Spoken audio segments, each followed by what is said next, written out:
Okay, this is how to open the garage door.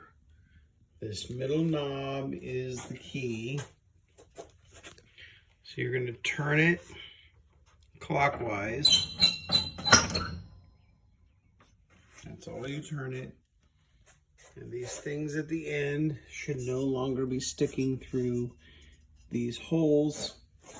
And if that's the case, then the garage door pulls up. To lock it, you do the opposite. Take this, turn it counterclockwise, and make sure that these things are sticking through the holes, and then the garage door is locked and it doesn't go up.